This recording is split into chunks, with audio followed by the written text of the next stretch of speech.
এবার মহাবিশ্বের বিশালতা সম্পর্কে জানুন।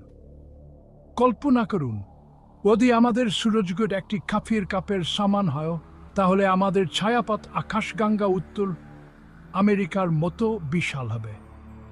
এখনো কি মাথা ঘুরছে?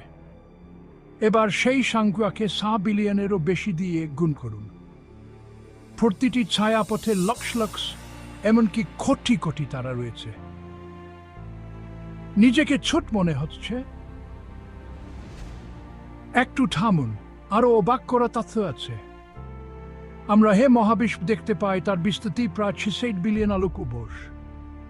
মানে মহাবিশ্বের সবচেয়ে দ্রুতগামী আলোকেও এক প্রান্ত থেকে অন্য প্রান্তে পৌঁছাতে 66 বিলিয়ন বছর লাগবে। এবং এটা শুধুমাত্র আমরা দেখতে পাই তারই অংশ। আমাদের মহাজাগতিক দিগন্ত